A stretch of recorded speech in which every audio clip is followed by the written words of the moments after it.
Hello. Good morning. Good morning. We have a small group today. What's going on? I don't know. It just let me in. Maybe they're all coming. Yeah, just let me in too. All right, hang on. Let's see. Hello, everybody. Here they come. Okay. All right. Good morning, everyone. How are you? Good. All right. Let's start by chatting for a couple of minutes about shift. How are we doing with shift? Are we still making it a priority? Are we still making it a priority to read that every day or every week? Yes. All right. Talk to me about what you're learning, Stephanie. I'd like to hear from you as somebody who's relatively new to the business, never been through a shift before, at least not in real estate, and maybe somebody who has experienced some of these things in the marketplace. Talk to me about how you're reacting to what you're reading. Gosh. So I just read chapter 7 or tactic 7 this morning. Okay. So, and I finished that, but a lot of it had to do, yesterday I was practicing my listing presentations. Oh, good. And so a lot of the charts that I have on pricing were similar to the ones that were in tactic 7 about Nice. seller's market and buyer's market. And so, I don't know, like, I don't know what to expect with the shift. I mean, this is so new for me that Right. it's kind of scary. But it was an interesting tactic on reading, on getting ahead of the market, and Yes. pricing ahead. And I used to love the show The Price is Right, so that was very towards the end of the chapter. It was interesting. I could relate to a lot of the things he was saying. Right. One thing that I think is sometimes helpful, particularly for people that don't have a ton of time in the real estate business, is everything they say about pricing of a home. You could fill in a different, instead of pricing of a blank home, it could be pricing of a blank anything. Right. And think about it like a stock. Okay.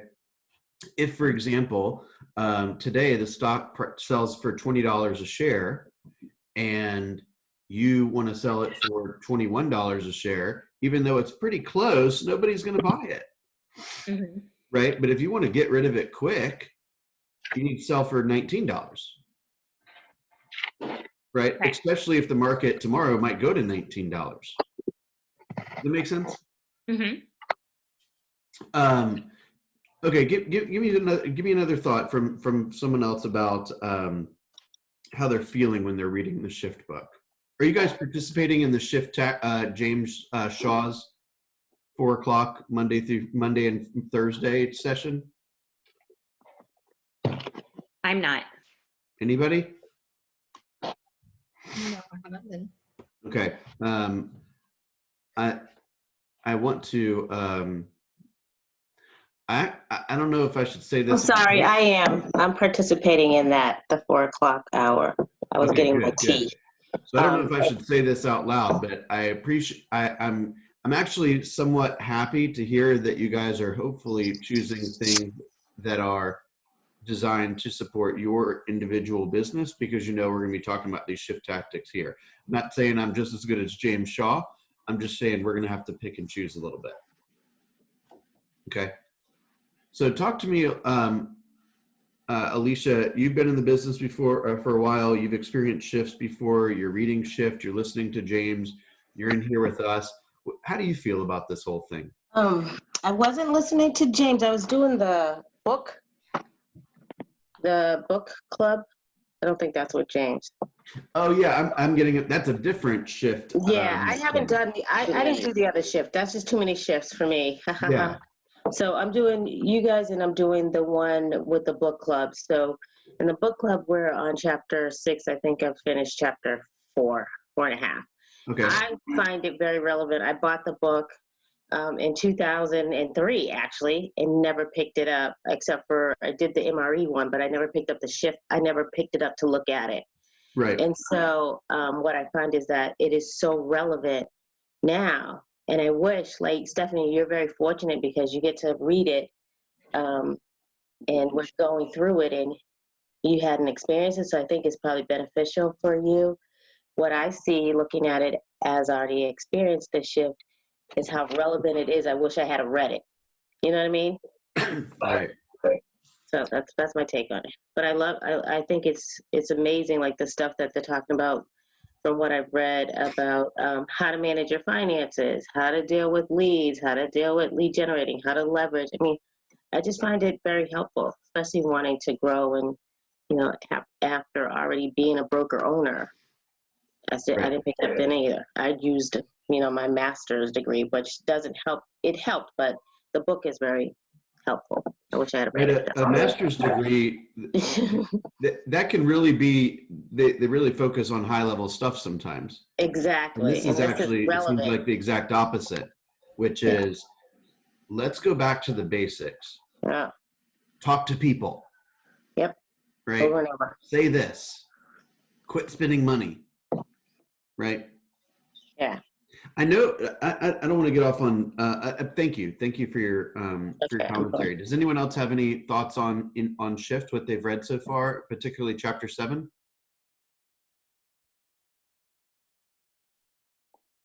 Well, I thought that a lot of the information would be, what they talked about is especially relevant I'll say right now, because we should be having our meeting for chart masters soon. And so it can really help people, give them a basis of understanding before the chart masters meeting goes into so much more detail. I agree. One of the things that, I actually highlighted a lot of stuff in here too. There's a lot of good stuff on staging and in tactic 8. Since the internet has replaced the first showing, staging the home for pictures is the most important marketing I can do. Right. On page 156, this is just a summary of the things that you're expected to do and understand for pricing as a professional real estate agent, right? Being a student of the market, pre-qualifying, pricing ahead of the market, keeping your presentation as current as possible, right? Especially in the coronavirus world, we have to reevaluate every single page in our presentations to make sure they are relevant and not rote. Sorry, Jan. What? I'll meet you.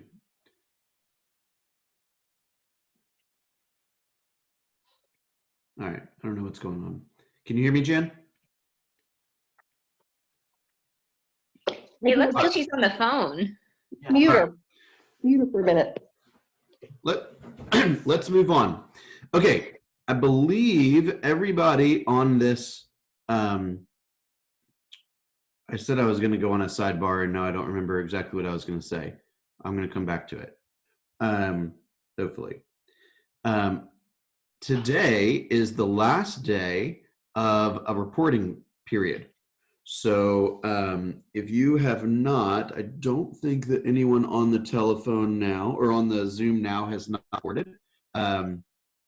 If by chance you have not reported, please report for the first and the second week. And today will be the end of the third week.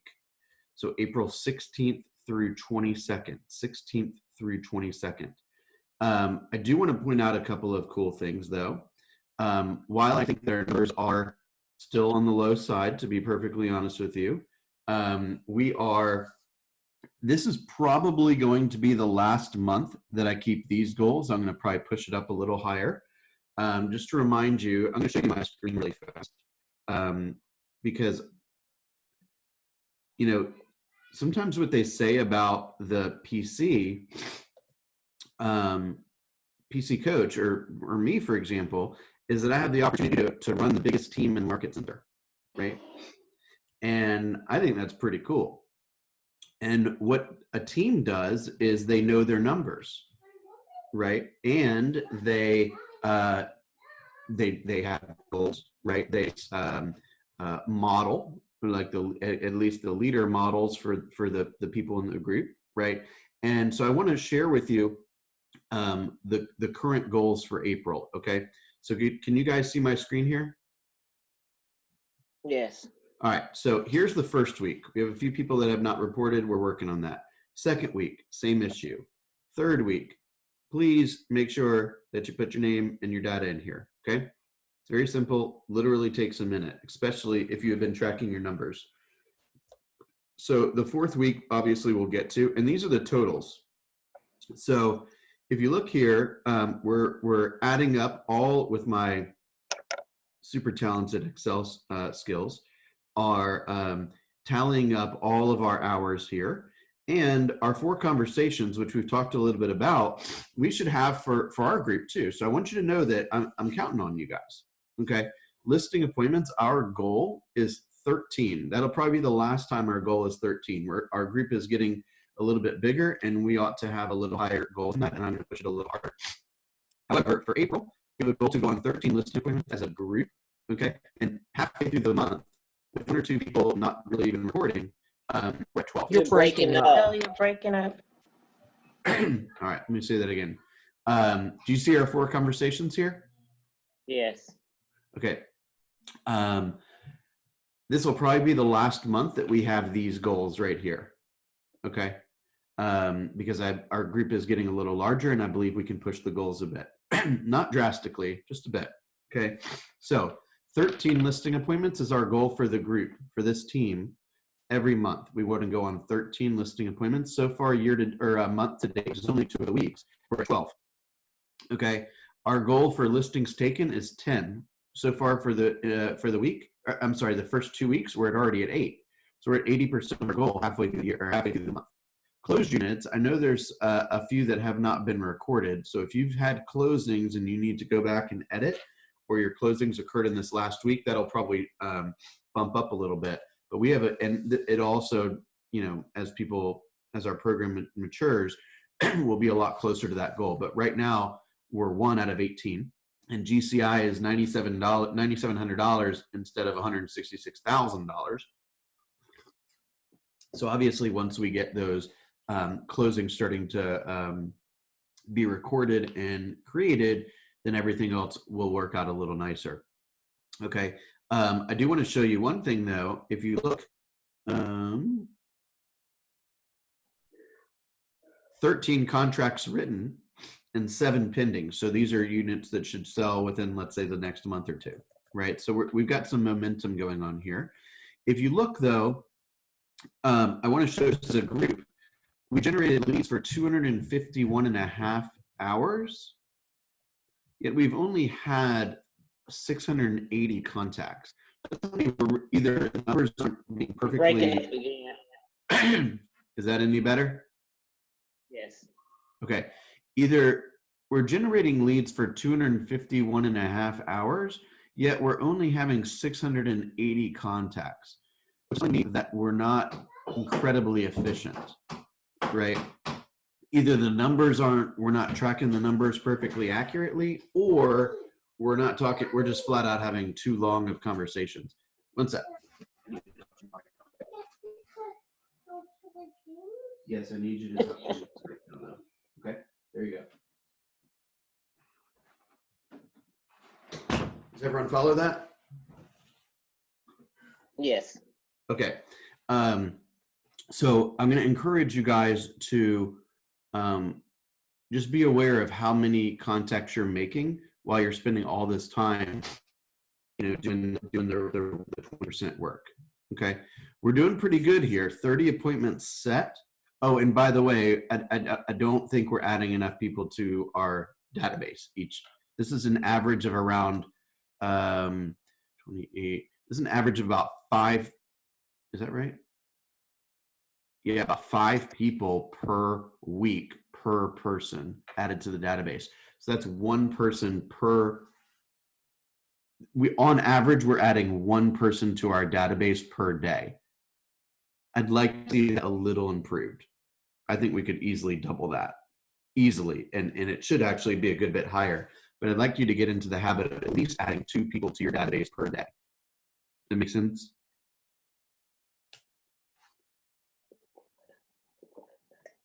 Or is everyone with me? Yes. Okay. Yeah. 30 appointments set and then 26 held. That's good. That's a good ratio there. That's what is that? That's probably about it's about 85% of appointments we're setting are being held. And that is a good bit above the average that I forecasted. So good job on that. 8 out of 10 listings, I think that's pretty standard. Good job. We were 100% last month, which was pretty much unheard of. So we're doing good there. And contracts written and pending, we're getting some momentum. So I'm proud of you guys. Okay. I want to show you this though, which is some good news. I'm tracking March versus April. Okay. And we are almost beating a lot of our numbers halfway through the month. I have to go back and look at, I think this is a couple people like basically creating their database, and that's why they had so many contacts. Whoever it was deserves a steak dinner. We're tracking pretty close, and we're only halfway through the month. So I want to applaud you guys for your efforts. I want to push, obviously we know we're a little coronavirus thing, but we're still getting pendings. So I want you to know I'm proud of you.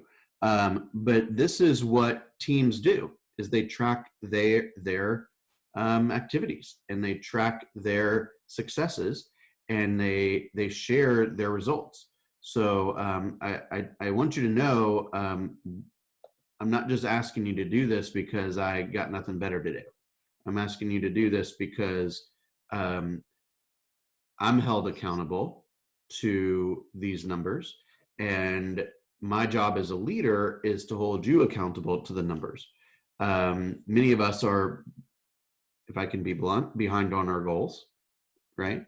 And the numbers is the way that we coach to the gap, what they call coaching to the gap. If your goal is to have 4 listing appointments and halfway through the month we are at 1, we're behind. So you should have had 1 more. So what got in the way of you having 1 more? Was it a lack of script talent? Was it a lack of lead gen time? Was something unusual happened? Do we need to talk about something? So that's how we coach to the gap. Okay. I want to throw a couple of quick things out. I'll share my numbers. You guys are holding me accountable, as is the leadership team, to make calls and track everything. So I'll share my numbers from yesterday. I generated leads for probably a total of around an hour and a half or so, which certainly could have used some improvement. I made 17 dials. I spoke to 10 people. I had 10 contacts, and I booked 3 appointments. Okay, pretty similar numbers to Monday, where I dialed 14 times, talked to 7 people, and booked 3 appointments. So what are we starting to see here? We're starting to see some trends, right? I mean, it's only after 2 days. I'm going to do it again today, and we'll see what happens. But these are indicators that you are running a business, right? If I were to walk into a business and I walked up to the owner and said, "Okay, show me your book, show me your numbers," and they're like, "Oh, we don't track anything. We don't track how much stuff we buy. We don't track how much stuff we sell. We don't track if there's any trends, and we don't review anything." You would be like, "Well, what kind of place are you running here?" Right? So I'm going to encourage you guys to use the opportunity to track as essentially evidence that you're running your business like a business. Okay? Any thoughts or questions on that? Okay. I'm going to show you one other thing. I think I'm ready to get some feedback on this. And you guys might think I'm a lunatic, but I'm going to show you anyway. Okay. This is something called the 15th of the month protocol. And I want you to understand that this is not designed. You're probably going to see this and say, "Oh my gosh, this guy's crazy." And I probably am a little crazy, but I'm what I'm really crazy about is you hitting your goals. So this is part of giving you more and more opportunity to hit your goals. Okay. Remember, we talked a little bit about this idea of PACE the other day. PACE is P-A-C-E. So PACE, or P is the primary actions, right? That is what we would determine when we fill out our economic model in our 135. So those are things like, this is what I do every day. This is what I do every week. These are the standards of my business. When I hit the standards of my business, I get the results that I'm expecting, or right, that I've forecasted. If you are running that play and ultimately you decide halfway through the month, let's say, when you're reviewing your numbers, that you're behind, then we need an alternative plan. Because if you run the same plan you've been running, you're going to end up way below your goal. So I assume I kind of gave a football analogy here. So each month is like a football game, and the 15th is halftime. Your coach is responsible for helping the team win. Do you want your coach to allow you to run the same play or change strategy to make certain that you get different results and win the second half? So if you guys are my football team and I told you to run a play and you went running it, which was the initial play, and halfway through the month it wasn't getting you the results you need, at halftime, would you want me to sit with you and say, hey guys, just keep trying the mediocre plan. Let's run that one, right? No, you'd say, hey coach, you're in charge. We need a different play, right? Does that make sense? Yes. Yep. So the 15th of the month protocol is the following purpose, okay? We identify a predetermined list of activities to be completed in the event that an agent is not meeting goals midway through the month. Okay, remember we talked about when you're off track, you have an opportunity to do two things. One is you change your goal. And I don't think you should do that. The other opportunity is you change your activity, which is what we're talking about here. Okay, so we're assuming, oops, I have a little,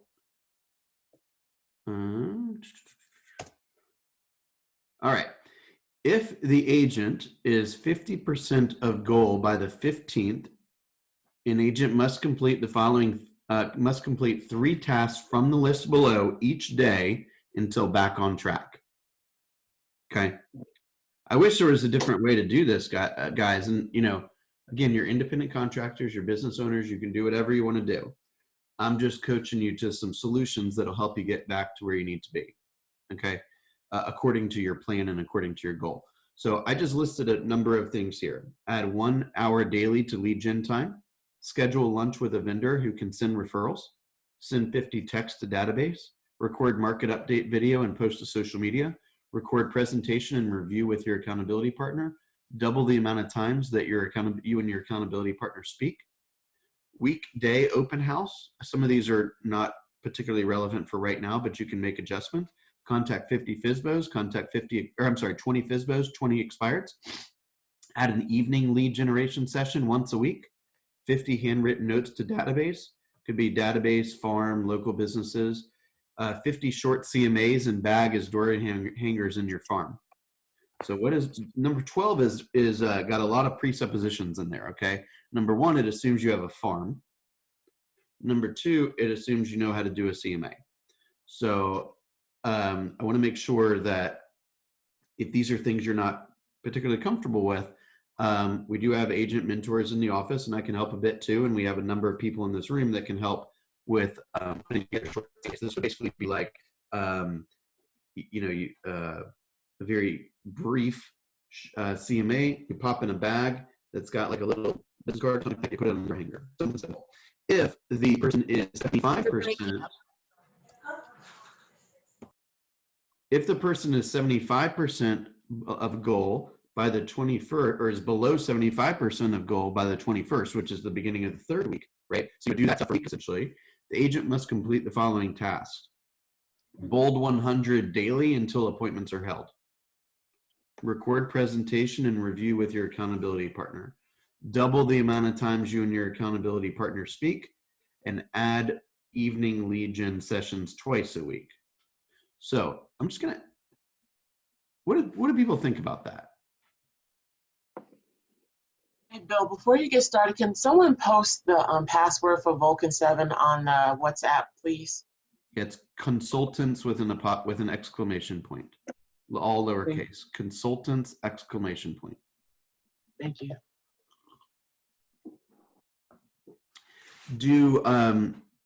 What do you think about that page there? I think it's great. Bill, can we get a copy? Yes, I will put that out today. Yes. Cool, thank you. Okay.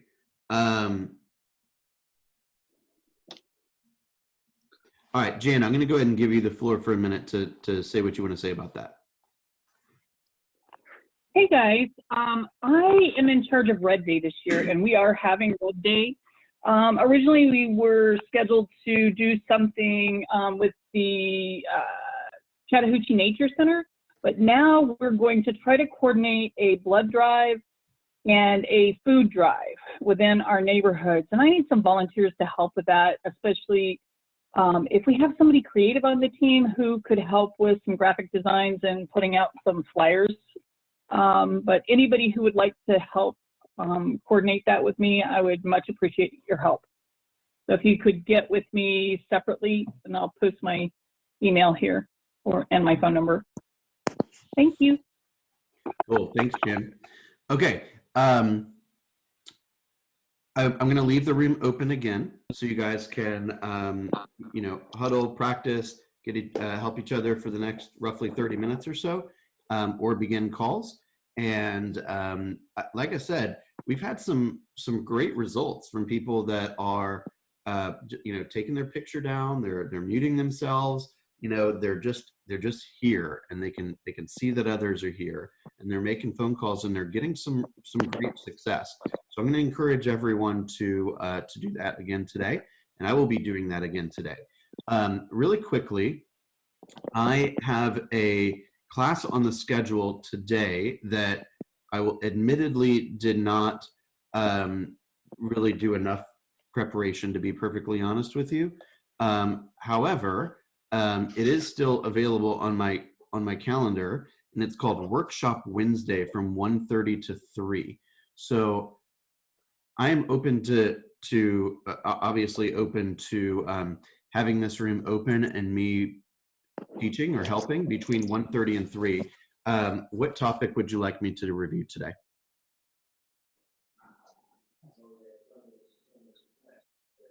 I could use help with CMAs.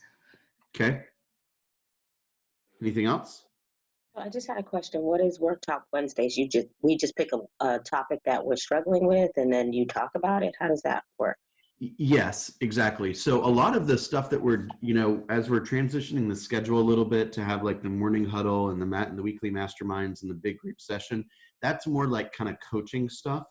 And I want to also have some opportunity for a little bit of training stuff. So what I kind of had in mind is having one class per week that is kind of workshopy. It's probably going to be on a scale of 1 to 10, 1 like I'm brand new, I don't know what I'm doing, to 10 like I got my business rolling, I just need to meet more people. It's probably on the experience level of like a 4 or 5. The event that I had on the calendar for yesterday, which is called an accelerator course, my idea there is to have that on the experience level of like a 7 to an 8, something like that, or a 9. So I just want to make sure that if there's big gaps in your skill set or your knowledge base, I want to fill those as quickly as possible. So for example, I think CMA is a great opportunity.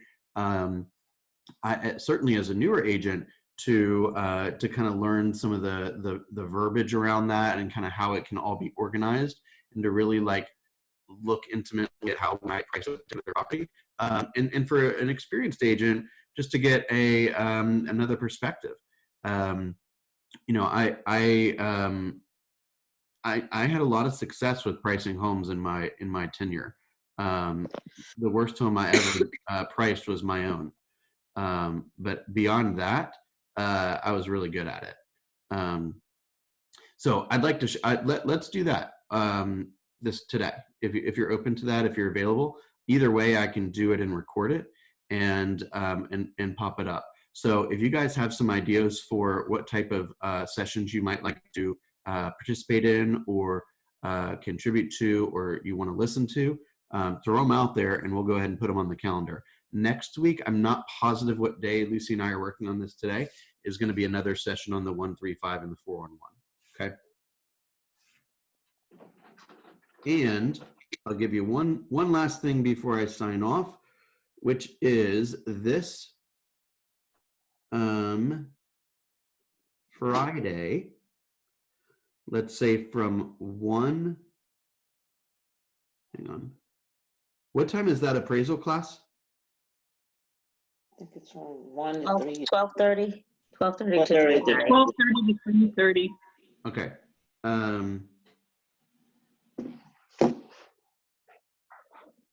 Okay, so next week I'm going to open up sometimes for some more of those like 15-minute coaching sessions, so I can try to get you guys all with 4-1s and 135s, and kind of get some of your economic models done. I think we're dragging a little bit on that, and I want to make sure we don't waste any more time. So I'll post in the schedule a little bit later so you can sign up for those. Okay. All right, I'm going to mute myself. You guys keep it up. I'll see you in about half an hour.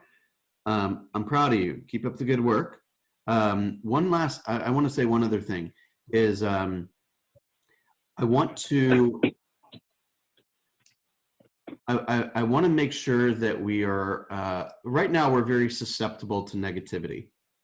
And I want to just make sure that when people enter this room, they know that it is a place where we can vent, but we got to cut the venting short a little bit too, right? And I want to make sure that people know that when they come into this room, it's not going to be just a place of kind of bad news and frustration and these kind of things.